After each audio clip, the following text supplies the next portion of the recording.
This afternoon, millions of mobile phones are going to start screeching. It's only a test, but the siren is the government's way of warning us that there may be bad weather on the way. I bet that Angela Rayner wishes she'd paid a bit more attention before the storm that swept her away. The former Deputy Prime Minister is banished to the backbenches. Will that keep her off the front pages? Not a chance. Shabana Mahmood's got to stop the boats. Pat McFadden's got to cut the welfare bills. Good luck with that. No doubt who looks like a winner today. Nigel Farage told his troops to get ready to govern. And here's the thing, nobody's laughing anymore. We'll hear from Defence Secretary John Healey. Reform's newly installed head of policy, Zia Youssef. The Conservative Party chair, Kevin Hollinrake. And the Green Party's new leader, Zach Polanski.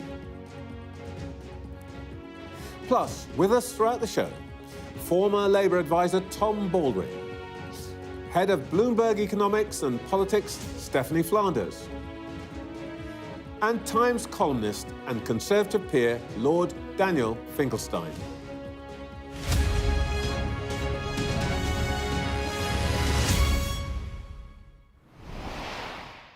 Welcome to Sunday Morning with Trevor Phillips. The political cliché, never let a good crisis go to waste, is usually attributed to Barack Obama's chief of staff, Rahm Emanuel, back in 2009. What he meant was that sometimes an emergency allows you to do things in politics that you otherwise couldn't get away with. The Prime Minister's taken the lesson to heart and seized the disruption from Angela Rayner's resignation to promote ministers associated with the so-called Blue Labour faction, those in the party who want the government to be tougher on immigration, welfare and wokery. And it's on the issue of illegal immigration that Number 10 wants to see the quickest results. The number of people landing in small boats is higher than ever. Polling puts immigration above the economy and the health service as an issue of public concern. Even before this week, the new Home Secretary, herself a senior lawyer, had been publicly suggesting that compared to other nations, the United Kingdom might be too strict in its interpretation of the European Convention on Human Rights. In Brussels, they call it gold-plating the legislation. The outcome is that we might unnecessarily be allowing people who should be deported to stay here. There's no question what's driving the government's shift in priorities, a 10-point plus reform lead in the polls. Labour's critics will say that the Prime Minister's dancing to Mr Farage's tune. He will retort that he's just delivering what the public wants. The neutral observer might say we know now who's in office, but it might not be entirely clear to everyone who's really in power. Well, someone sat round that new-look cabinet table still is the Defence Secretary, John Healey. He kept his job. I spoke to him just before we came on air. Is it right that Angela Rayner is going to get a severance payment of £17,000 for loss of office? Well, this will be a matter for Angela, whether she decides to accept it or not. But what we've done and Keir Starmer's done since coming into government is changed and tightened the rules over severance payments. So we don't see in the future what we saw under the Tories, where you had ministers serving for a week and then helping themselves to a severance payments. Indeed, you're going to change the rules in October. So many people might then say, actually, since you've already said this shouldn't happen, she and indeed some of her other colleagues should say, no, we're not going to take it. Well, we tightened up the rules to stop what we saw under the Tories. What Angela decides to do will simply be a matter for her to decide. All right. This weekend, most of your cabinet colleagues are boning up on their new briefs. Congratulations on keeping yours. You don't have to read the volumes. But does this extensive reshuffle suggest that the Prime Minister thinks that the change he promised last year just wasn't being delivered? Well, I still have plenty to read, I have to say. No, what I think it marks is the end of a first year in which we had to get to grips with the fact that last government crashed the economy. they'd wrecked the NHS, they'd hollowed out the armed forces. So we've spent a really tough first year clearing up the mess, and now we're starting to rebuild, we're starting to renew, and what Keir Starmer has done is put a new team in place and said to us all, you've got to go up a gear, and you've got to go up a gear to demonstrate that government can deliver for people. And what that means is that we've got to start to show that we can help change people's lives, make them better off and make them more secure. That is the challenge for each and every one of us now in this new cabinet. But there is a contrast. I mean, people will say, John Healey, he's been there a year, done well, he knows the job, but he's wiped out pretty much the whole Home Office team who, it could be argued, are just getting to grips with the job. Surely this must suggest that what he thinks is that the handling of small boats, for example, just hasn't been done. So I think what you should see from Keir Starmer's reshuffle as a whole, never mind the Home Office, is a year of starting to sort out the biggest aspects of the mess we had, put in place some of the foundations on which we now can build. On the Home Office, look, on the Home Office, Shabana Mahmood will now build on the fact that Yvette Cooper has deported 35,000 people who've got no right to be here, a national crime agency that has undertaken over 300 raids on smuggling gangs. I understand the point. And for the first time, and this is for Yvette Cooper's credit, a returns arrangement with France. So for the first time, we're detaining some of these people coming across in small boats, and we will deport them to France later this month. If she has done so well in these last 14 months, why move her? Why not let her get on with the job in the way that he's allowed you to get on the job? Because I think Keir Starmer has decided that as part of going up a gear, demonstrating the next phase of delivery, he wants Shabana Mahmood, who's done so well getting to grips with the prisons crisis, to do that in the Home Office, and he's going to use the skill that Yvette Cooper has shown in striking a returns deal with France, which the Conservatives couldn't do. And I have to say, not quite a question to my answer. He's left you where you are because you're thought to be successful, and everybody's got confidence in you. You've read into the job. You know the people and all the rest of it. Why move somebody that you're now telling me has done a terrific job? Look, in many ways, I contest this whole idea that somehow government's not been successful, or that the last week has simply been a government focused on Angela Rayner and the reshuffle. There's another story this last week, which is that Bridget Phillipson has extended free childcare and funded childcare that will save parents £7,000 a year. Yvette Cooper tightened up the rules for refugee families coming to Britain. I was in Norway after we won the biggest ever British warship contract with Norway, £10 billion, that will help secure 4,000 jobs for the next 15 years.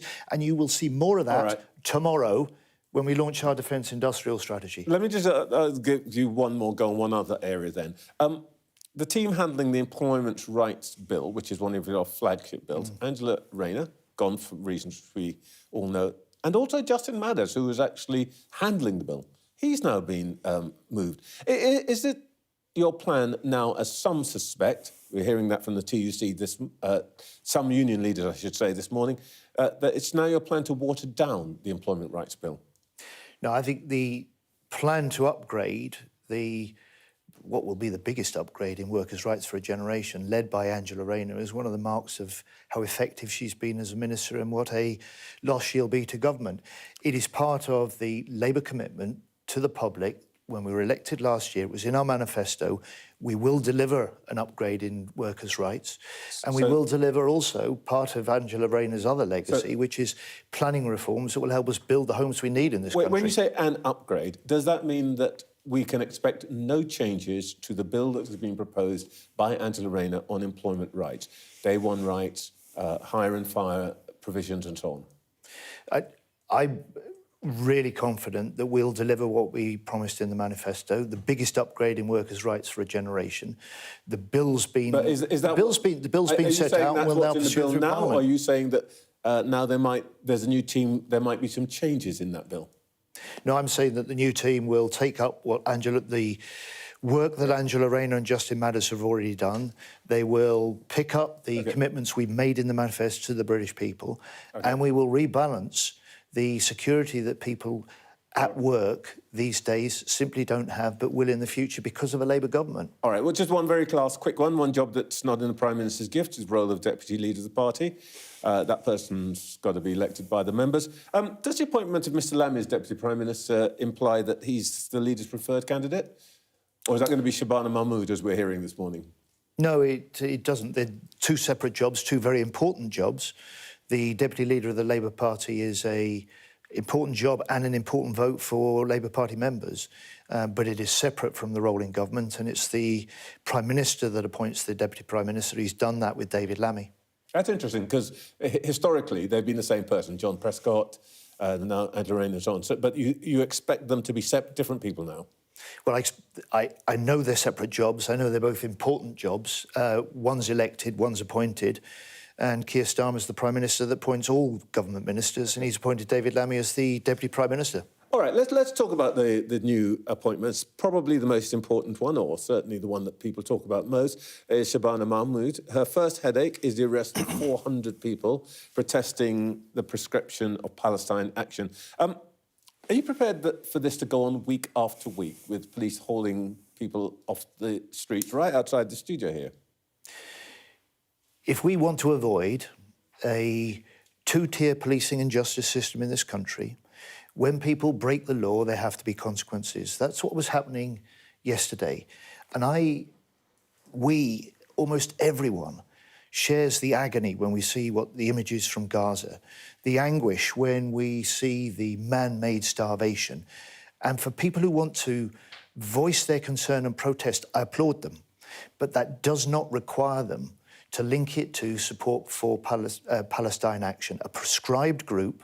And I wonder how many of those people protesting in Parliament Square yesterday realise that members of this group have attacked police with sledgehammers, have been responsible for criminal damage, and have been planning other acts of similar violence. And it was those steps advised by the security agencies and the police, the Joint Terrorism Analysis Unit, that led to the decision the government to prescribe Palestine action. Let's be clear. There are different groups of people here, and as you say, police were abused. There were people who came clearly to make trouble and so on.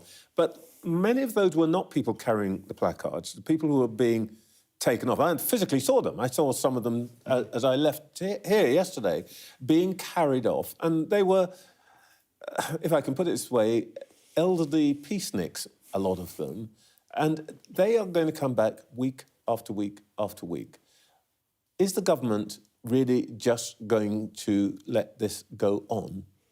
So I would say to people like that, look, voice your concerns. Police officers who should be arresting people for burglaries, who are going to be out on Parliament Square every Saturday doing this. So I would say to those people, voice your concerns, protest on the streets, challenge us as a government to do what we can to relieve the suffering in Gaza. But that does not need to be linked with support for Palestine Action, which is a prescribed to be group. Absolutely clear, there's going to be no retreat, no change in government policy on this issue. I expect Shabana Mahmood to be just as tough as Yvette Cooper, and I expect her to defend the decision the government's taken to prescribe Palestine Action because of what some of its members are responsible for and were planning, and I expect her to do that in the courts as well. All right, let's talk about Shabana Mahmood's toughness. Yvette Cooper promised to smash the gangs, stop the boats. The gangs are unsmashed. The boats are carrying record numbers. More today than I think have been in for some time. Is Shabana Mahmood going to put asylum seekers in containers in disused military facilities like RAF Hickson in Staffordshire and so on, which are essentially in your control? Well, I think you'll see Shabana pick up and build on some of the progress that Yvette Cooper has made. The small boats, the complete collapse and chaos in the asylum and immigration system, the loss of control the last government had of the British borders, the way that they let the smuggling gangs have 6 years head start on us, all demonstrate how tough this will be. Now, as far as Shabana goes, she will pursue some of what Yvette Cooper has already done. But I think you'll start to see the whole of I'm When you committed. say yourselves, you must know whether she's going to use military facilities or not, because she's got to get your agreement. So are you not going to use military facilities to get these people out of asylum hotels? So the point I was going to make is that I think you'll start to see Keir Starmer insist that dealing with the small boats, solving the illegal immigration crisis, is part of the job for the whole of government, not just the Home Office. So with the Home Office, I have been putting military planners into their border command and into their planning for the future. And we are looking at the potential use of military and non-military use sites for temporary accommodation for the people who come across on these small boats that may not have a right to be here or need to be processed rapidly before we can decide whether or not they should stay or whether or not we deport them like we have done in record numbers over the last year. I'm hearing that as a yes, there will be military facilities used. Can we expect to see that before the end of the year? So those are decisions we haven't taken yet, but it's work we're doing at the moment, and we're doing it jointly with the Home Office. You would be in favour of it, though, wouldn't you? I'm looking really hard at it. I'm looking at it with the Home Office. And I recognise that the loss of confidence of the public over recent years in Britain's ability to control its borders needs to be satisfied, and we have to deal with this problem of the small boats. All right. Is Shabana Mahmood ready to withdraw from or suspend our compliance with the European Convention on Human Rights to ensure that you can do some of the things you want to do? Well, I can't speak for Shabana Mahmood, but I can reflect what the Prime Minister has already said, which is that we are looking at how we can tighten the interpretation and the application of the European Convention on Human Rights, particularly in areas like the right to family life and family joining.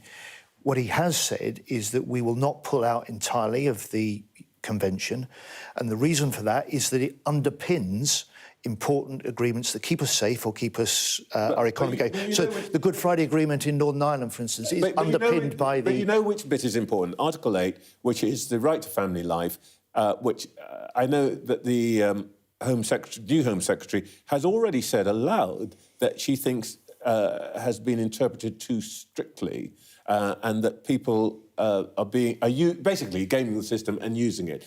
So, is the government ready to review the interpretation and use of that article, and have you got the stomach to change the way it's operated in this country? So Keir Starmer's already said that we're reviewing the interpretation of the Convention, but what he has said also is we won't pull out because it underpins so many important wider agreements. And if we pulled out, that would mean we were the only nation in NATO not to be signed up to the Convention, and it would put us in the club with Russia and Belarus. Yeah, but I'm not sure what the answer there is. Is the option on the table, or is it not, to vary the use of Article 8, the right to family life, so that people don't claim that, for example, they've got a relative, have got a child and so on, and that stops them being deported? As I've said, and I've reflected what the Prime Minister has said, we are already... I'm not clear what the Prime Minister means. Well, we're looking at exactly what you're suggesting, the interpretation and the application of aspects of the Convention. What I am also saying, which others are urging, is that he's made clear we're not going to pull out, and I've given you the reasons why. Right. It underpins really important agreements that keep us safe and keep our economy flowing, and it would mean we're the only nation in NATO not to be signed up to the Convention, and we'd be putting ourselves alongside Russia and Belarus in a club we do not want to be part of. You are a year in. You've been a minister before, under Tony Blair, so you had an idea of what you're getting yourself into. Do you think that some of your colleagues have found that being in office is much more difficult than they anticipated? Everybody who comes into government finds it's harder than they anticipated. I remember Tony Blair and Gordon Brown finding this in 1997. You know, of course, that's the nature of government. After 14 months, everybody's got moved. Look, no complaints. I'm actually proud to have been part of a Labour government in this first year that's delivered 4 million extra appointments in the NHS, 500,000 more... we haven't got time to go through... More free school meals. But Well, as a defence minister, let me also say the biggest pay rise for armed forces in over 20 years and the biggest increase in defence spending since the end of the Cold War. John, this is the way that we make Britain safe, and this way that I make defence also an engine for growth so that we deliver for the British people on jobs. If I may put this to you this way, you've had this big reshuffle because Angela Rayner's downfall came, as some people would say, because when it came to it, she, by her own admission, she says this in her letter, couldn't live up to the standard that she had so vociferously demanded of others when they were in office. Did some of your colleagues just believe that you'd do better than the Tories because in some way you were just morally superior? No. None of us felt that. All of us felt that we wanted to set higher standards, the sort of standards the public have a right to expect of their government. Angela Rayner has recognised, as the independent ethics advisor said, that she broke the ministerial code. She's taken the decision to resign as a result, and she's right to do so. Now, that's accelerated a reshuffle that the Prime Minister was already planning. Okay. And in many ways, look, the challenge of government isn't what happens, it's how you deal with it. And I think we've seen clear, decisive, swift action from the Prime Minister this week. John Healey, thank you so much for your time this morning. Well, let's see what our panel made of all that. We're joined all morning by the former Labour advisor, Tom Baldwin, the head of Bloomberg Economics and Politics, Stephanie Flanders, and Conservative peer and Times columnist, Lord Daniel Finkelstein. Tom, as fascinating a character as she is, I don't want to get stuck entirely on Angela Rayner, but is she going to be a problem for the government on the backbenches? I don't think so. I think she's one of the people who want this government to succeed. I think her voice and her character, the experiences she brought to government will be massively missed because there isn't really anyone quite like Angela Rayner. You know, there's lots of working class people in his cabinet, but there's not many people who left school at 16 pregnant with 2 GCSEs. I think she'll be a huge loss, but I don't think that she's someone who wants to cause trouble designed to make this government fail. I think she knows the stakes. She knows that the alternative is the sort of hellscape offered by reform, and she will be using her voice from the backbenches to try to get those experiences still part of Labour's programme. Stephanie, there'll be all sorts of fallout from this, including a deputy leader contest. A problem for Labour or an opportunity? I think the Prime Minister has tried to make this, as you mentioned in your intro, has tried to make this into an opportunity and orient the Cabinet more in the direction of, well, as they sort of doers and fixers as a description, also people that he trusts, people he feels closer to. I think you'd have to say it's a kind of shift to the centre. It's certainly a shift to sort of practicality, which we tend to associate with more centrist policies.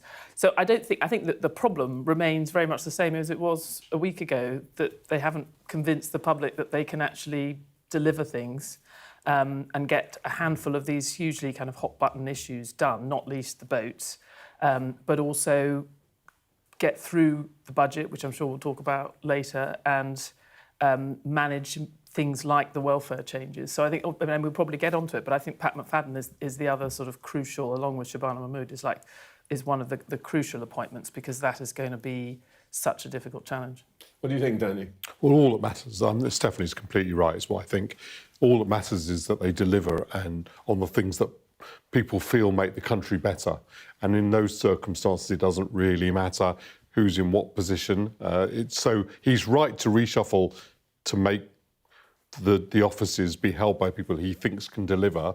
It's pretty striking that he's essentially kept the same group of people, but concluded that none of them was doing their job quite well enough to retain. That is pretty striking, but it's definitely a shift in their politics a little bit towards delivery, particularly on immigration. So I'll have to see whether it works now. It's a very interesting thing. Those who follow football will recognise this kind of map here, which is almost unintelligible. But the basic summary of it is that he's kept the bulk of people that he had on the team, but pretty much everybody is in some different position. But that's important in that, you know, when people sometimes overinterpret this reshuffle as a shift to the right or a shift to blue Labour or whatever that is, the 4 people who were confidently predicted by lots of newspapers as being moved or sacked for being too left-wing or too liberal in some ways.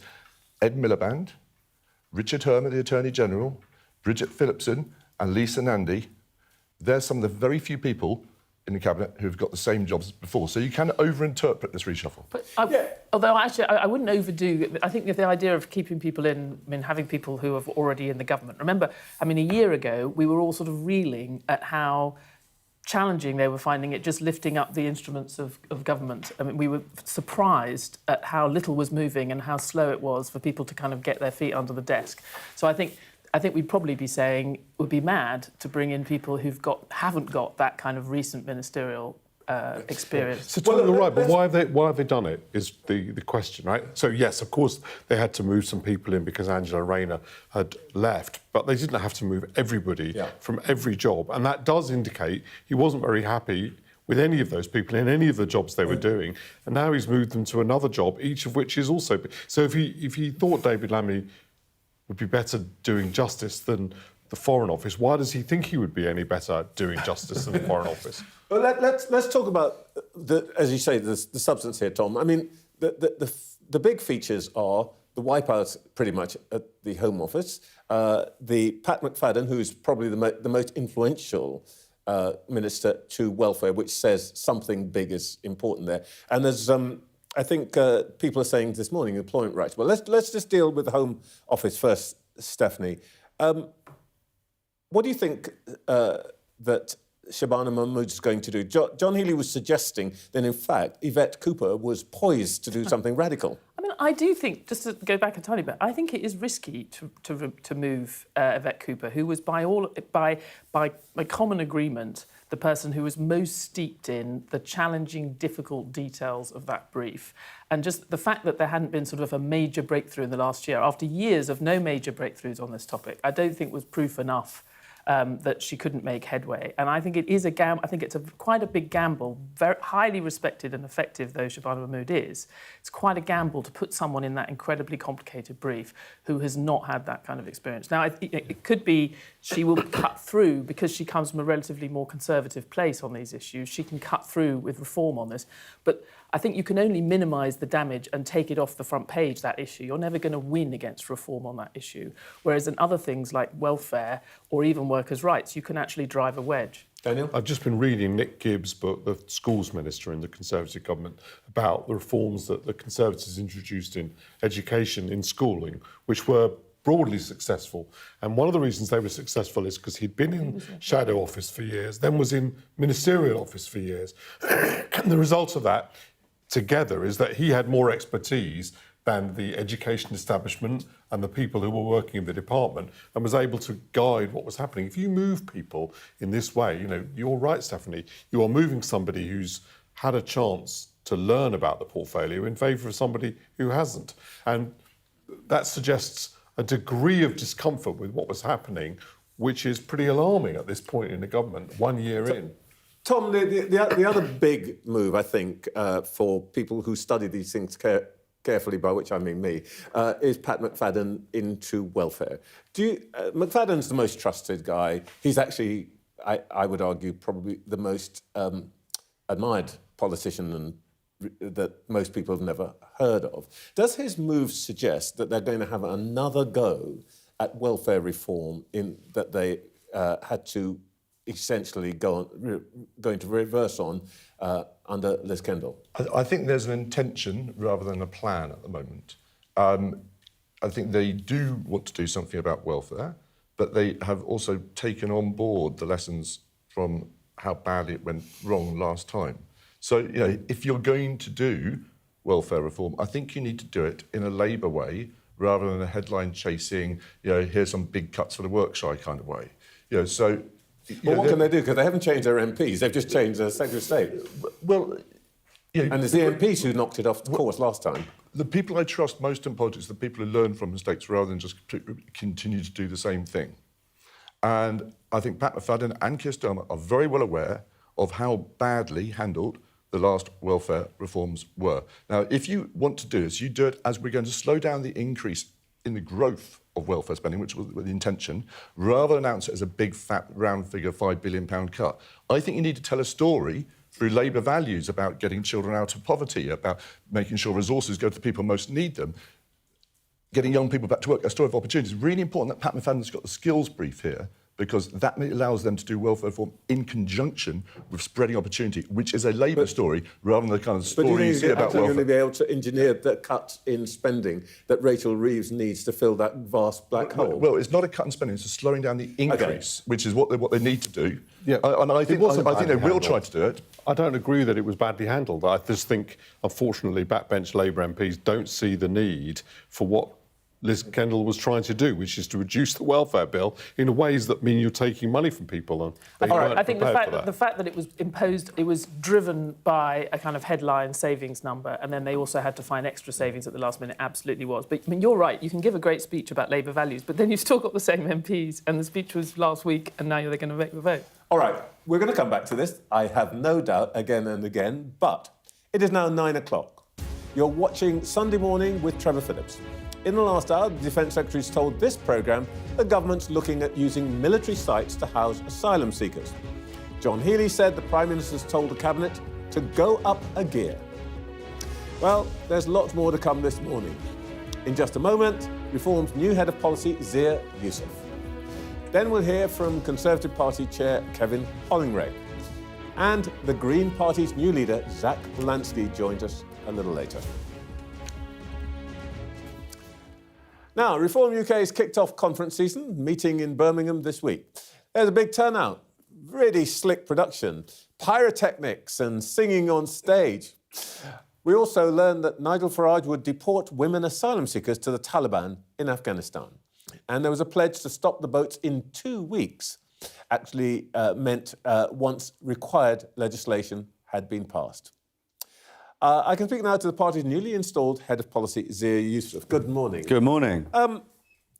As I was just saying, your leader promised to stop the boats within 2 weeks of passing legislation. What would that legislation say, and what would you do to achieve that result that nobody's done before? So we laid that out at the press conference in Oxfordshire less than 2 weeks ago, Operation Restoring Justice. So we would pass a reform government if the British electorate sees fit to deliver that at the next election.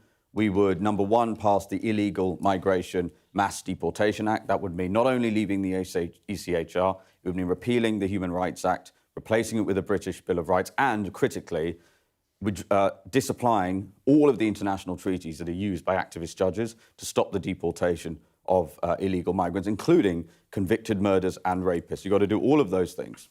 Well, you can do all of that, but nobody on the beach at Calais is reading the legislation. What are you going to do to stop them getting in the boats and landing on the beach? Well, here's what we do. Number one, we say, if you come to this country, so this legislation will make it so that if you come to the country illegally, you will never be eligible for asylum. End of story, full stop. Number two, if you come to the country illegally, you won't be allowed to roam free. You won't be allowed to roam free. You will be detained and you will be deported back to the country from which you came. So to the degree that is happening, the reality is, why would somebody get onto a boat only to go straight into a detention facility and be deported? It would be insane. OK, well, talk about that. Just to get one thing clear, by the way, your colleague Richard Tice seemed vaguely insulted last week when I asked whether you'd put the Royal Navy into the Channel. And he wasn't quite clear whether they would be there, and if they were there, what they'd be doing. Because he said they wouldn't stop the boats, they'd observe. What's the deal? What are you going to do? What we would need to say, the issue at the moment, the Royal Navy is more than capable of surveilling the Channel, more than capable of being deployed. Marines could easily go and stop those boats. The reason they don't is because what could they do with them? What could they do with them? All they can do is what Border Force currently does, which is insane. Border Force currently, as we speak, is offering a complimentary ferry service to these illegal migrants, where they pick them up and bring them back to our shores. A reform government will take them to a detention facility. So were you in government, would you put the Royal Navy into the Channel or not? Well, whether it's the Marines, whether it's Border Force, they will be detained, taken to a detention facility and deported, which means sort of the boats stop coming. This is the point. The boats will stop coming. The boats will stop coming. It will be the Royal Navy or Border Force that do it. But again, Trevor, we've got to let's have a serious conversation about this. You tell me, do you think boats are going to keep coming when all that's happening is they're going straight to a detention facility and return back to their home country? I have no idea about psychology. I'm asking you about... I think you're being very modest, Trevor. I think you're being very modest. I'm asking about the operations here. Would you put the Royal Navy, and now you're talking about the Marines, into the Channel, and what would they do? Would they sink the boats? Would they take people off boats? What would they do? So the first and most important thing is the boats will stop coming. That's the first point. You're To the degree that telling somebody me about starts what you hope's going to happen. I'm asking you what what instructions would you I'm telling give you what the will Royal happen Navy? when we pass legislation.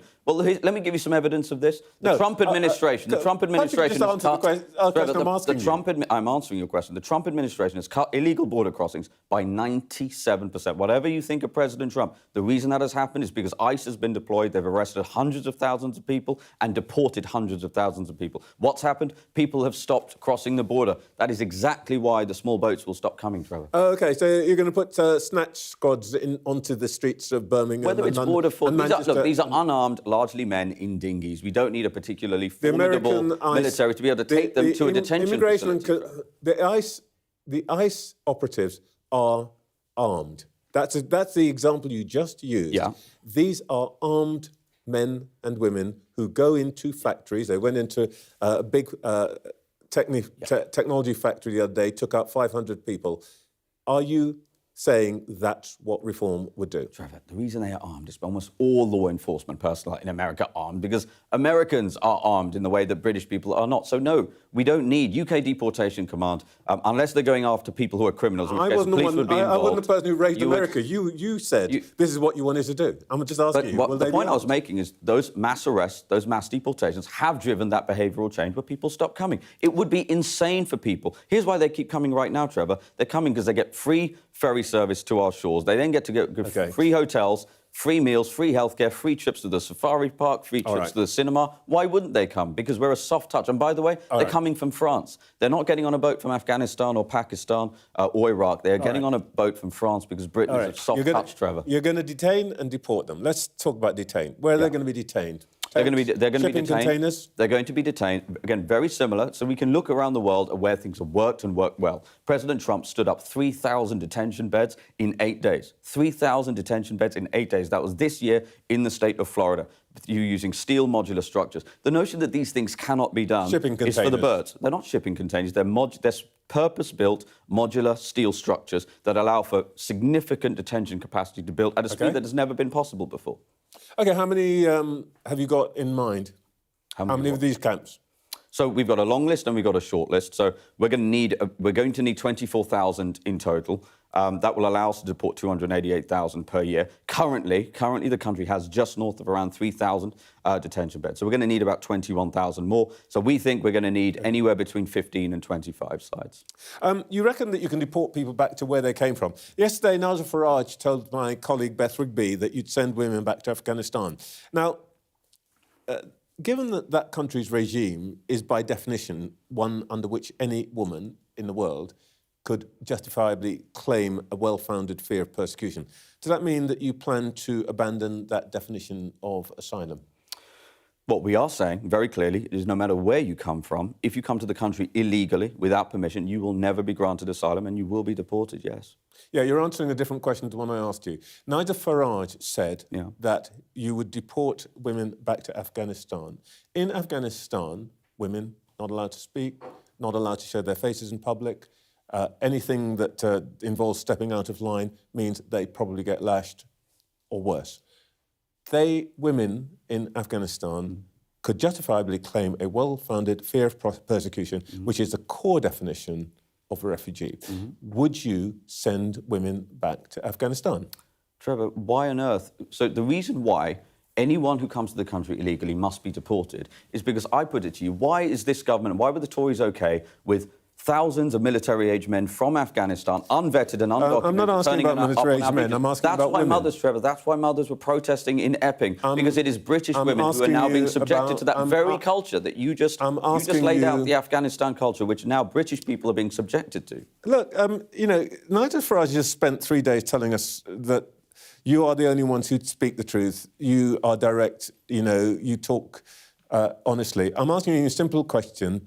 Are you OK sending women to Afghanistan where they will have a well-founded fear of persecution. Don't tell me about everybody else. Tell me about those women. Well, I've answered your question several No, you times. haven't. Because I'm saying anyone who comes to the country illegally will be deported. And by the way, I want to be clear that the best estimates say, this is really important, right? The best estimates suggest there's north of 1 million people in the country illegally, Trevor. Less than 2,000 of those are Afghan women and children. So 0.2% is the focus of your question. The reality is we have to focus on British people. It doesn't matter whether it's focus. Okay. Well, as Nigel said, look, I'll give you a very, very direct answer to that question. Nigel's been very clear. The Prime Minister of the United Kingdom must be responsible for the rights of British citizens, look after British people. He cannot be held accountable for the actions of every despotic regime in the world. The last point I'll make is the British government is going to send 150 million quid of British taxpayers' money to Afghanistan this year alone. Let's start by negotiating, take back your illegal migrants, otherwise you won't get that. Okay, I'm understanding that women are going back to Afghanistan. Look, Lee Anderson, Andrea Jenkins, Nadine Dorries, Nigel Farage himself, all former Tories. Is there a danger that reform starts to look like a home for people who couldn't persuade the Conservative Party to abandon its one nation tradition and become a nationalist party? And would you, for example, welcome Boris Johnson? We certainly would not welcome Boris Johnson. No, that's never going to happen. And, you know, in terms of the Reform Party, the Reform leadership, look, the reality is we are a group of people who are patriots. We share values. We want secure borders. We want to restore sovereignty. We want mass deportations. We want serious law and order. We need more prisons. We need to send people into prisons. If you share those values, then you're welcome in our party. But, by the way, I want to say Are you saying Boris Johnson doesn't share those values? Of course not. He threw open our borders. The Boris way, which was millions and millions of non-EU migrants flooding into the country post-Brexit, betraying every single person who voted Brexit, betraying every single person who gave him an 80-seat majority. Frankly, he was one of the worst prime ministers in British history. Zia Youssef, we're no doubt going to have many more of these conversations. Thank you for your time this morning. My pleasure. Thank you. Now, the Conservatives, especially in their last few years in office, were no strangers to scandals and resignations, but they've been highly critical of the Prime Minister over Angela Rayner. And I can now talk to their representative, the party chair, Kevin Hollingrake. Good morning, Mr. Hollingrake. Morning, Trevor. Morning. Why did it take a national newspaper to force Angela Rayner to resign? Isn't that your job? Well, the media do a fantastic job, Trevor, like yourself, and many newspapers are there to help to highlight scandals. We had played our part too. We'd working with Kemi, who did a great job on this. We were writing to Angela Rayner and various different other bodies, including the Independent Advisor on Ministerial Standards and others, and HMRC indeed, from May of this year. So we'd been really hounding Angela Rayner to tell the truth. We knew that something was wrong. We've been told by lots of people we were completely wrong in doing this, that we were picking on somebody unfairly, and that proved not to be the case. We did help to establish exactly what Angela Rayner had done, which led to her resignation. Isn't that your problem, though? You've been banging on about this, you say, since May. Nobody paid the slightest bit of attention until a national newspaper took up the campaign. That doesn't sound like a very effective opposition. Well, I think the media are really important, Trevor. You know, the public needs to understand what Angela Rayner was. We are not the opposition. We're just purveyors of message. Why aren't you doing your job?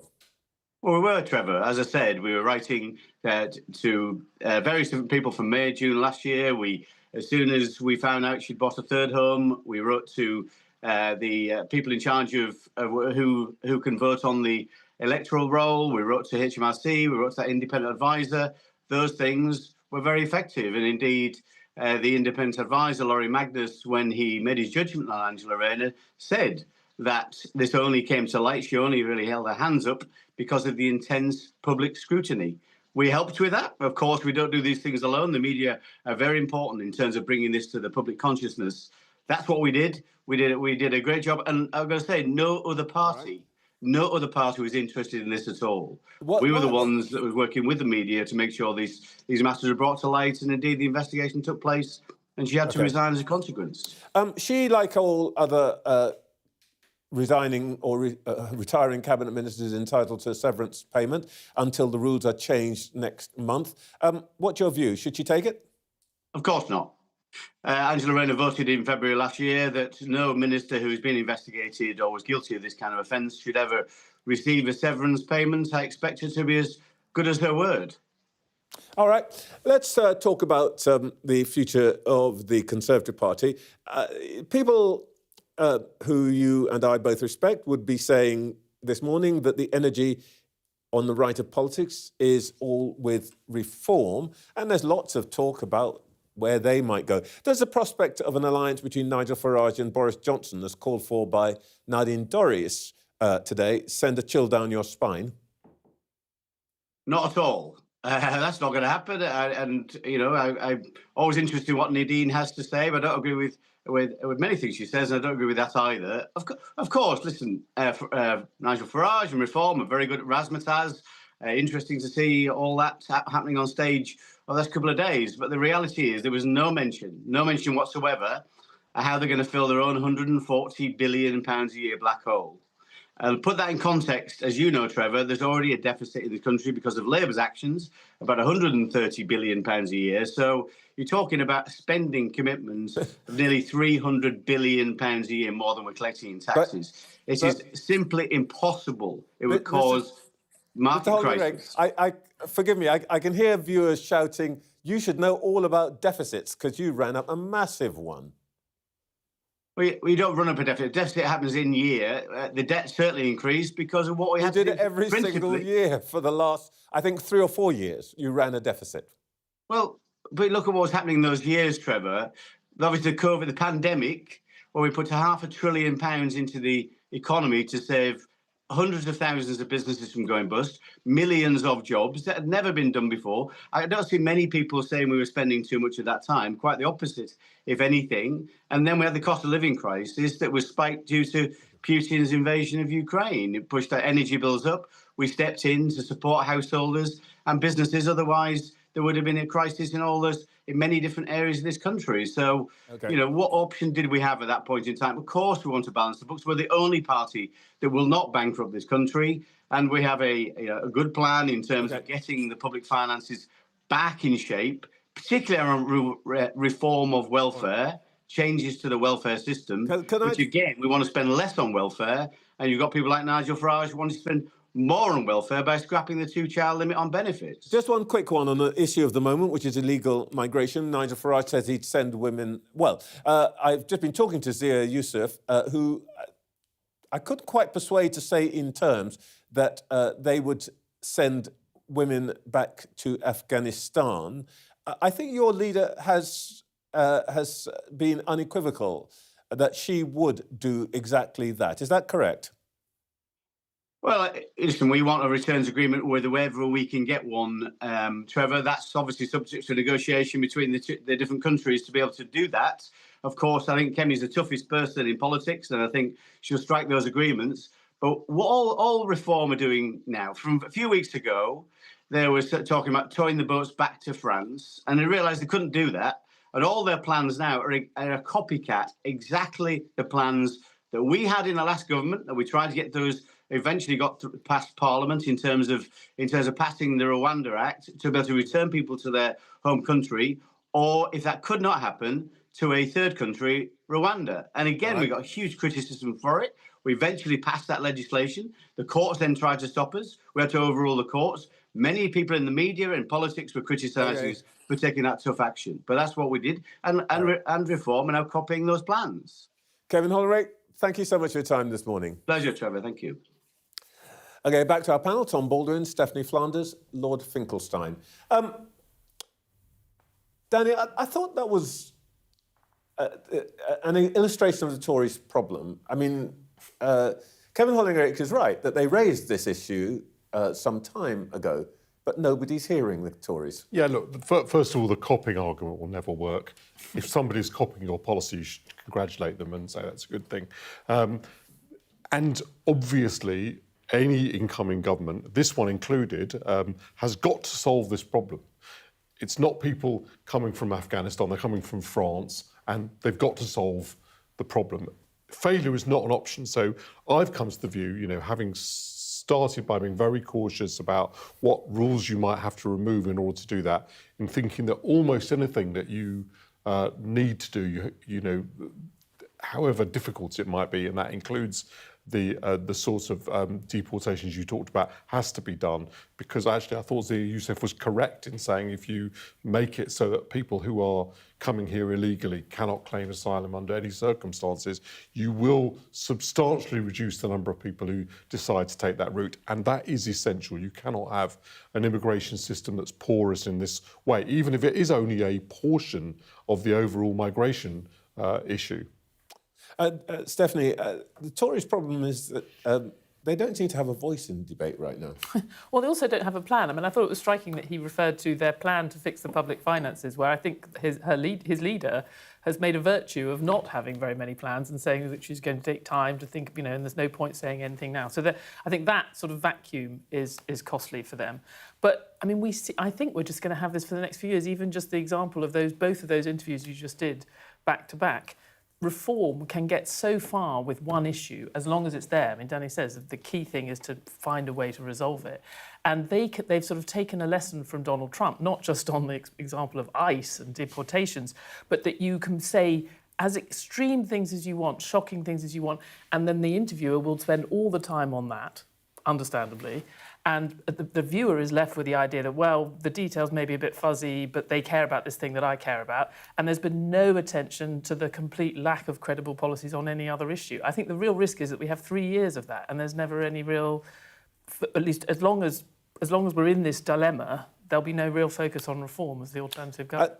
I'm just going to ask you this as a professional, Tom, rather than as a, opponent of both Tories and Reform. Reform seem to have found the tactical juice that a party like them needs to dominate the debate.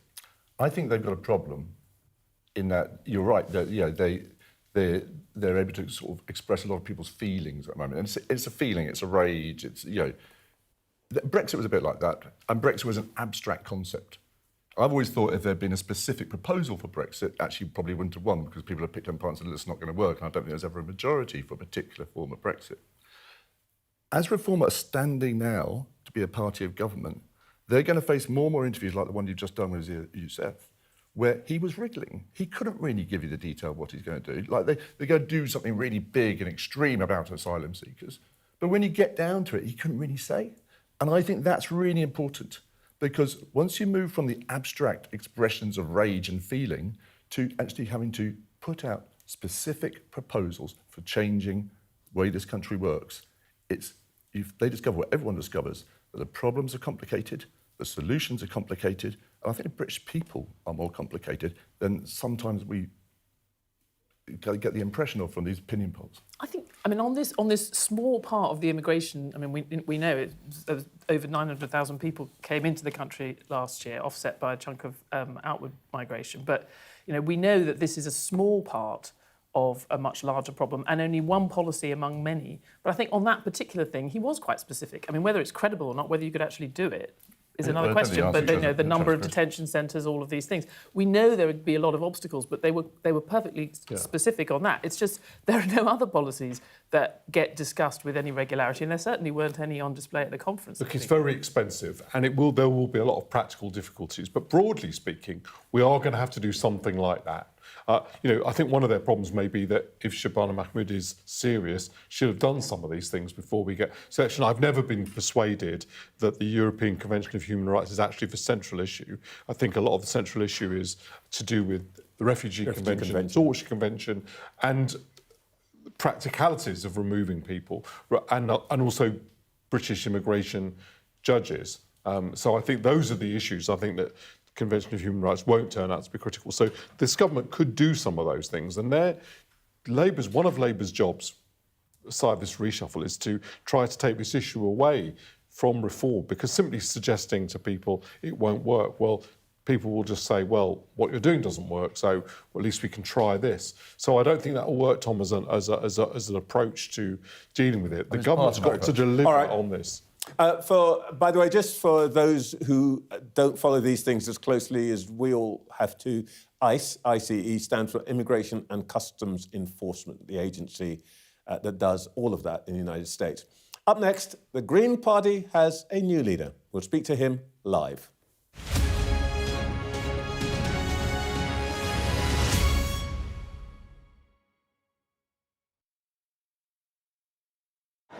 the country's #1 issue right now. Many are alarmed about their changing communities. It's an invasion, isn't it?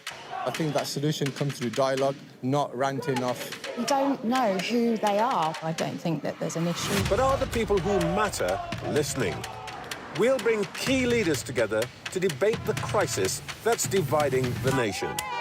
The immigration debate on Sky News. Get the full story first.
I'm David Blevins, and I'm Sky's Senior Ireland Correspondent.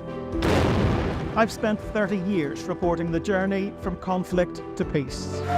The end of the political stalemate, the start of a new chapter for Northern Ireland. Catholics and Protestants now facing the same threat. If we both contract COVID-19, religion's nothing. Sky News, the full story first.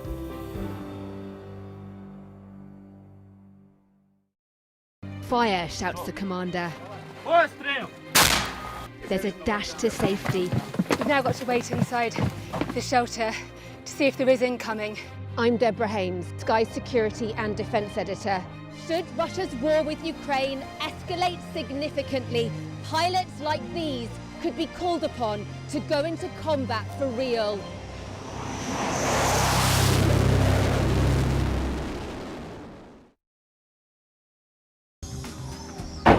Hear that whistle and that crunch. We know that they're coming from the south of the city where there's a column of Russian armoury.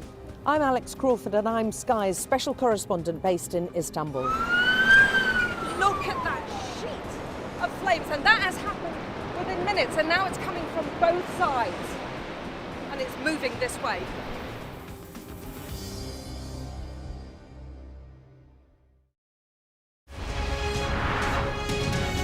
Our app gives you the very best of Sky News wherever you are. Breaking news, videos, analysis up at 6%. Podcasts, watching us live. Joins us live all in one place and all at just the touch of a screen. The Sky News app. Get the full story first.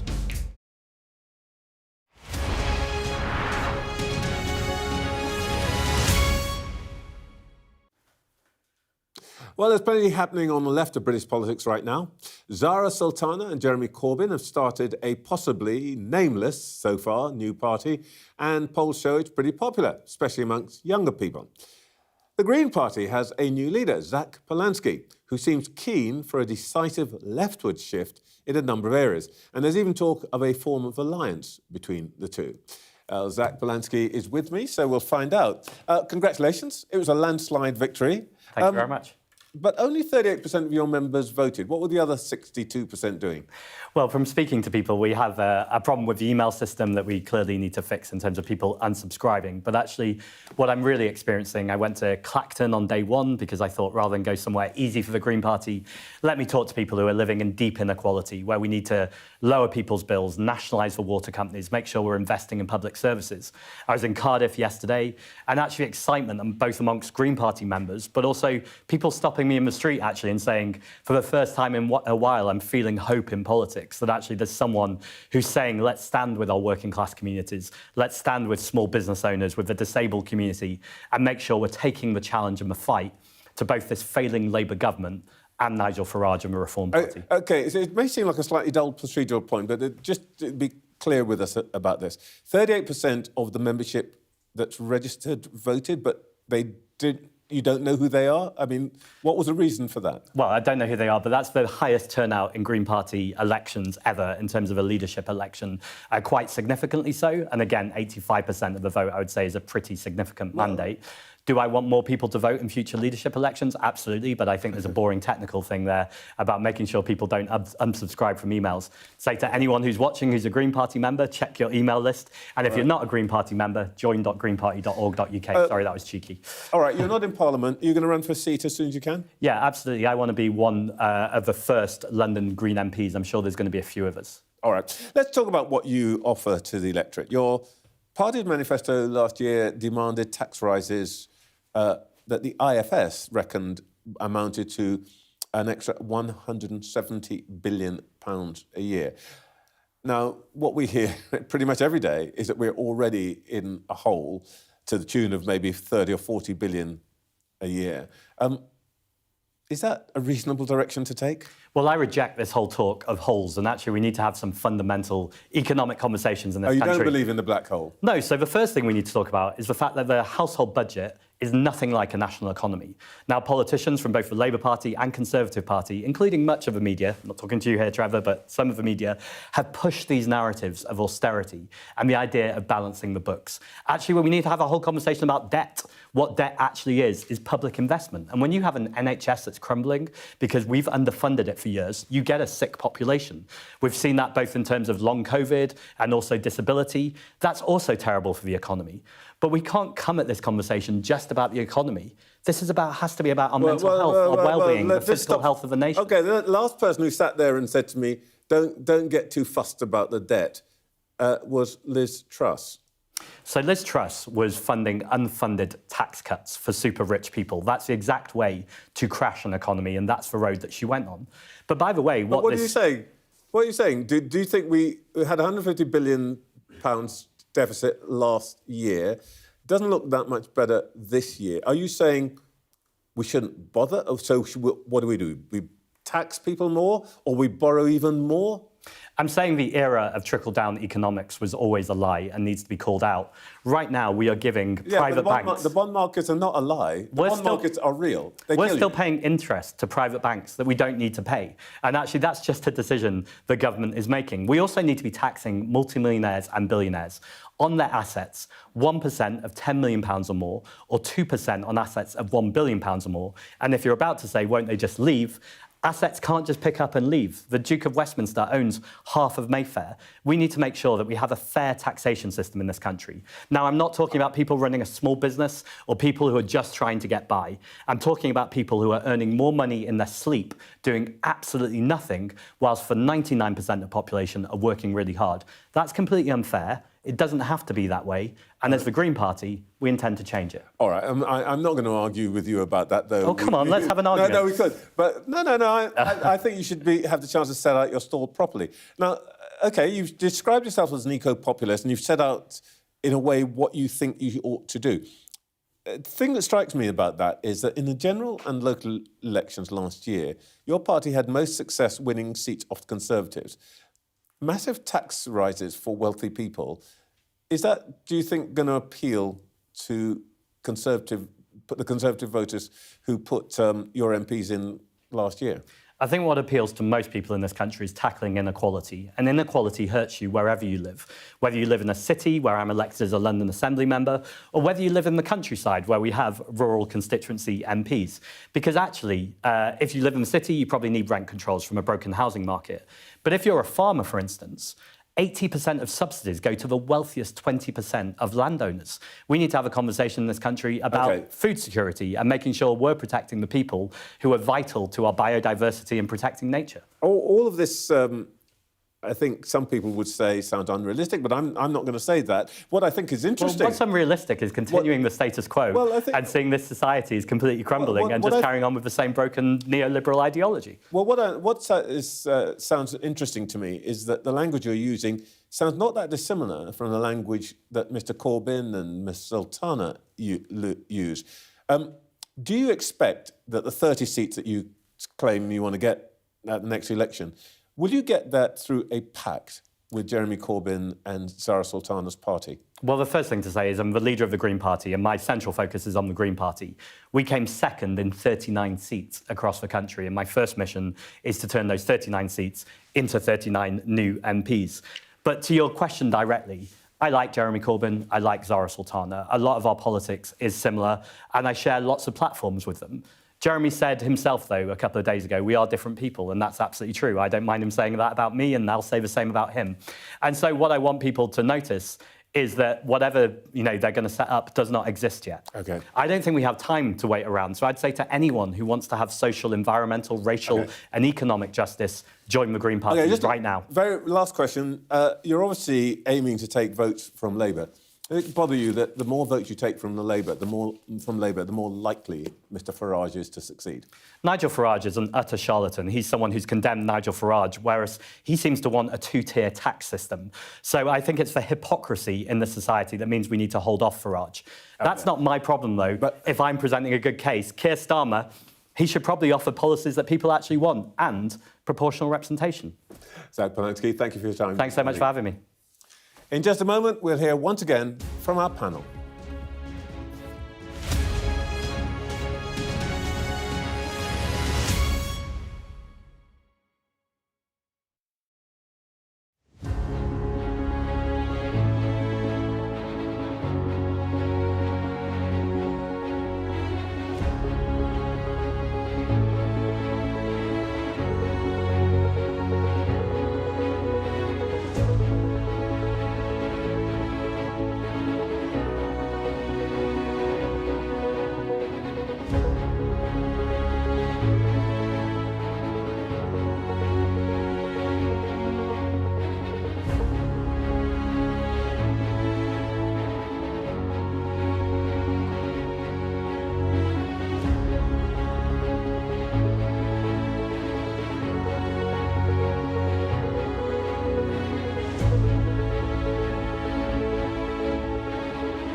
hear that whistle and that crunch. We know that they're coming from the south of the city where there's a column of Russian armoury.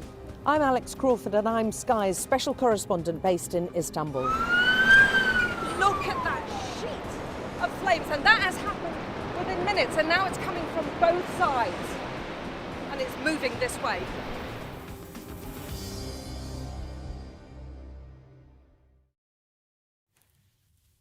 Back to our panel, Tom Baldwin, Stephanie Flanders, Lord Finkelstein. Tom, Zach Polanski seemed rather cavalier, if you like, about the prospect of a divided left giving the next election to Mr Farage. What do you think? I think it's a huge problem. Look, at the moment, Labour are losing 3 times as many votes to progressive parties, whether it's the Greens, the Liberal Democrats, the SNP, Plaid Cymru, or potentially Jeremy Corbyn's party. The media narrative is that, Reform are up 10 points, Labour down 10 points, a straight swap. It's not. It's a huge churn. Most of Labour's vote that is disappearing is going to the left, not to the right. So if Labour is going to win the next election, and in this sort of multi-party world, I mean, when I worked for Ed Miliband, people used to say unfairly we had a 35% strategy. Right now, I think they'd take the 35% strategy. They'd snatch your arm off, right? And that's about mobilising a broad coalition. It's not about excluding or ignoring white working class in red wall seats, but I don't think you can exclude and ignore middle class Remainer graduates either. I think it's Michael Foot who said Labour succeeds when it is a coalition from Hampstead to Hull. At the moment, we're losing in both. The other thing, Stephanie, that Zach Polanski talked about was, of course, the economy. And we are less than 2 months off the budget, which in the end, there's going to be tremendous noise, I think, about immigration for quite some time, and it's extremely important. But in the end, the weather's going to be made by what the Chancellor does. What are our options? Well, can I just say, though, I think I'm sort of struck by listening to Zach Polanski, and we have this kind of wide-open centre ground of politics that very few people are in.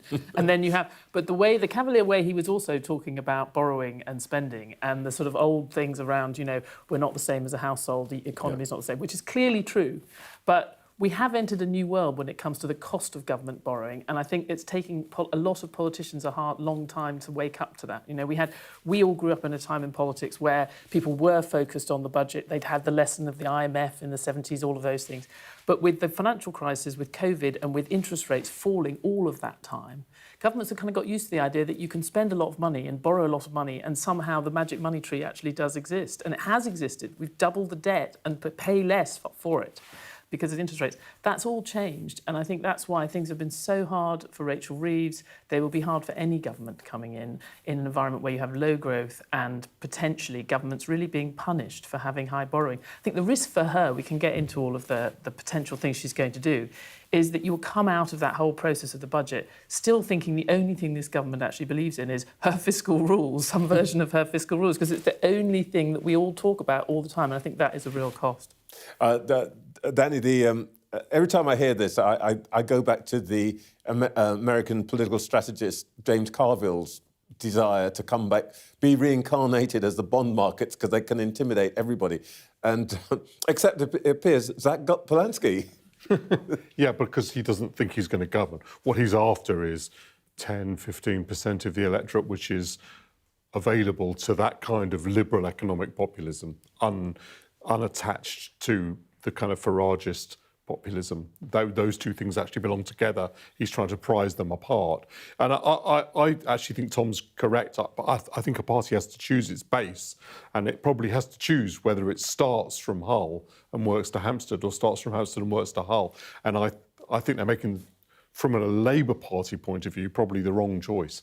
And that actually authentic to the Prime Minister would probably be to be the candidate of Hampstead, who's trying to win the votes of Hull. What he's set up his government to do is the other way round. And he's ended up with a mandate almost to do nothing. So I wrote a column in the Times the other day saying Labour didn't have a mandate to raise taxes. And a friend of mine rang and said, yes, you're right, but it also didn't have a mandate to reduce public spending or to allow borrowing to go up. So it's very stuck. And that was because it tried to win a big election victory by just being the party of change. And in the end... Or not being the Tories. Well, in the end, the problem was it did win a lot of support in terms of seats, but it only won 33% of the vote. So it began in quite a difficult political position. Tom, in a way, we're back to the debate that we have been having since they got elected. Is it going to be tax rises, cuts in spending? She's ruled out borrowing. Where do you think they're going to lean? I think in her spending review, she actually had quite a good frame, which was to talk about Labour choices. Because within this really, really tight fiscal set of rules that they've got, you can still express your values. You can still tell a Labour story. It can't just be a story about financial markets and fiscal rules. It's got to be the choices you make within those fiscal rules. And I think, we've had a whole summer talking about immigration, which is Nigel Farage's home ground. Governments don't always have to follow what the national conversation is or what the story over a summer is. They can set the agenda, and the budget is a great moment to show the power of government to change the conversation. And I think there's an opportunity here within appalling, financial circumstances. You've got this unique combination of, failing public services, failing public finances, and failing public trust, and the world's on fire.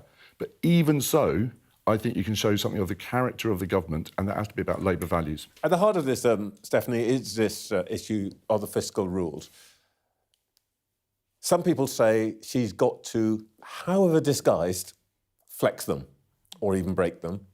And some people say that if she gets anywhere near that, the whole house comes crumbling down. What do you reckon? I think she's invested so much political capital in them, and they had obviously there was a sort of an adjustment around that would allow, which is a good change, to move to a longer term frame for investment, which has, they don't talk about it enough, I think, potentially, but the long-term shift in public investment, which otherwise would have fallen on the previous plans, I think is something they can tell a story about, and it would help them with a sort of growth story. We're going to do the planning reforms, we are investing more in the economy. It's the short-term nub, though, the squeeze where she still has to meet the sort of ongoing year-to-year right through the next 5 years. I think she's going to be in the same position that she was a year ago, having to try and square that circle. I don't think there's an exciting Labour story you can tell. OK. Up next, more with this lot.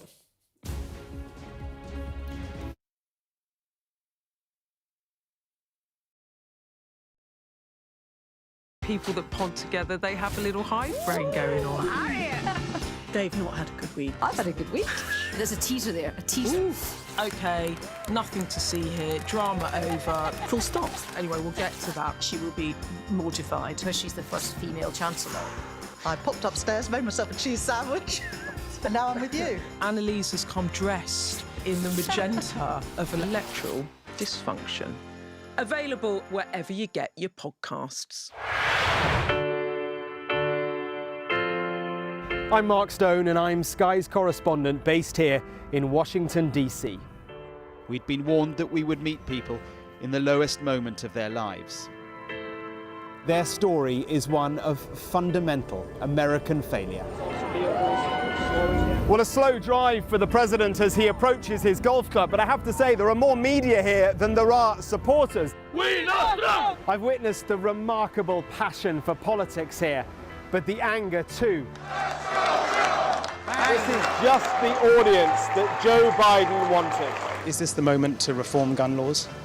It's easy to go to politics. But it's important. It's at the heart of the issue. For all the talk of a toned-down, humbled Trump, yes, maybe there was just a little less rhetoric, a little less divisiveness, but in the end it was the same rhythm, the same speech, the same man. All them people that died in Russia and Ukraine, they'd still be alive today if Donald Trump was the president. If it was my wish, have a businessman that's strong like Trump, but maybe just doesn't say as much, We are under Israeli military restrictions in terms of some of the things that we can film, but it's important to be in there. What we've been allowed to see over here is a humanitarian corridor. Free wherever you get your news. A young American medical student is making remarkable things happen. I've seen a lot of difficult things, and honestly, it breaks my heart. These children don't deserve that. I don't think there's a single Arab I know who isn't seriously disturbed by what's going on. And so they gathered for this wonder of nature. I'm very excited right now. This is an extraordinary moment beyond anything I could have expected. Sky News, get the full story first.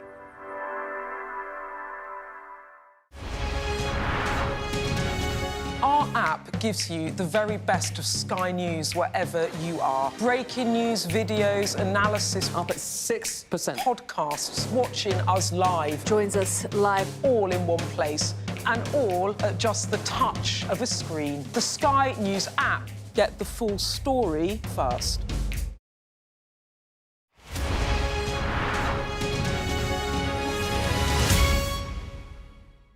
I'm David Blevins, and I'm Sky's senior Ireland correspondent. I've spent 30 years reporting the journey from conflict to peace. The end of the political stalemate, the start of a new chapter for Northern Ireland. Catholics and Protestants now facing the same threat. If we both contract COVID-19, religion's nothing. Sky News, the full story first.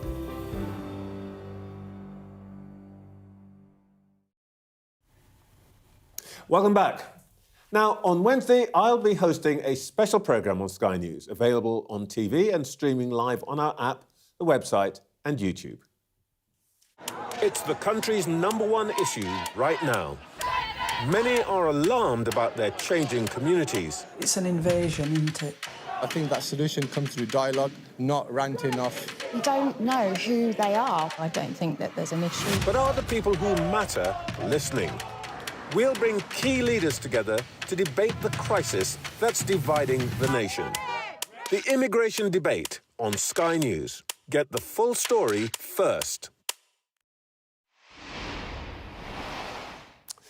If you scan the QR code on your screen, you can apply to be in our audience in Birmingham on Wednesday. Well, still with me, Tom Baldwin, Stephanie Flanders and Lord Finkelstein. There is a relationship between this issue of immigration and the economic issues we've just been talking about. It's hard to see all population increase over the next decade or so is going to be come from immigration. It's hard to see how we get growth without immigration, but that's central to the government's proposition. Can she square the circle? Well, I mean, as we've discussed at the beginning of the show, there's an enormous focus on the illegal immigration on the boats, but much less focus, even in the conversations you've had with Reform and others, on the legal side of it. And I think that's, that's when you talk about future population growth, that's all legal immigration, give or take. So I think in that sense, I don't think there's a conflict. I do think the story that she has to tell, and in fact the conversation that the Treasury is having now with the fiscal watchdog, with the Office of Budget Responsibility, is all about how much credit the government gets for its growth-enhancing measures. It had the planning reforms, actually the OBR had given it a bit of credit. For the first time of any government, actually got some credit on future growth. But they're also potentially making a reassessment of how fast the economy can actually grow with or without the government. And that in itself could add tens of billions to the bill that she's having, or the hole that she's having to fill in the budget. So I think the focus for is going to have to be on growth, but whether or not, I think it's just going to be limiting the damage that is being done by these structural forces and by the Office of Budget Responsibility that Rachel Reeves has very little control over. Can you explain, Stephanie, why the OBR is so important to what the Chancellor can and can't do? Because they are marking her homework. So there's a certain 10-week process where she and her ministers will put the proposals, the Treasury will put the proposals to OBR. They have to be able to come up with a forecast on the basis of what the government's going to do. And their forecast makes an assumption about what the sort of default long-term rate of growth of the economy is. They've been over-optimistic, although it's been extremely low. They've been over-optimistic for years. And people have wondered, OK, when are they going to reassess? And every 0.5%, every 0.2% you take off that long-term growth rate is potentially tens of billions that it costs for her. So that's the sort of dance that they have to run. They're hugely powerful. Daniel, what would you be recommending if you were in your old job as an advisor? Well, look, the problem is I wouldn't be advising them. So that if I was doing political advice, I think I would go down your route. I think that the Labour government has to do things that Labour voters and Labour members expect them to do. But I don't think that's actually, personally, I don't think that's the right thing for the country. I'm a fiscal conservative, but I also think we're overtaxing. I'm more of an optimist about growth than most people, because I do think we're about to see a massive wave in technological change, both in AI, also in quantum computing. And I think whether that's 3 years or 5 years or 10 years I'm not completely clear, but I think another wave will come. So I'm not a pessimist. I don't think an economy can survive when it's paying so many people not to work, and that's what we're doing at the moment. So that's what I would concentrate on, but I'm not sure I'd do that politically, that I would advise a Labour government to do that. They failed already once because their membership won't accept it. Tom, I know that you think that there's too much emphasis on the illegal migration issue, which is frankly quite a small portion. 3%, do you think 3%, yeah. Yeah. Do you think that the government can actually square the circle of getting people to accept large numbers, we're now talking about 750,000 legal migration, as part of this growth plan? I mean, what's happened since Brexit is we've swapped sort of, Polish plumbers who came over for a few years, to work and, fix our pipes and our toilets, with, and leave their families back in Poland for sometimes 3 or 4 people, many of whom are dependent. So it's a different kind of migration we've had since Brexit, and we've had much, much bigger numbers, a direct consequence of Brexit and the ending of free movement in Europe. It is, though, still slightly contradictory to say the government's priorities are getting greater growth and cutting immigration. The real issue is growth, is not the subject people talk about around the kitchen tables. It's about living standards, are they feeling better, and what's the alternative? You can't rely on immigration for growth. I mean, that's the whole point. And Reform was right about I have to stop. That's not. OK, you guys can carry on after the credits. That's it for this week's show. I'll be back next Sunday. See you then.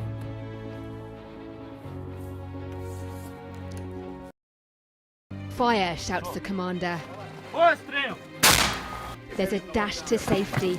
We've now got to wait inside the shelter to see if there is incoming. I'm Deborah Hames, Sky Security and Defence Editor. Should Russia's war with Ukraine escalate significantly, pilots like these could be called upon to go into combat for real.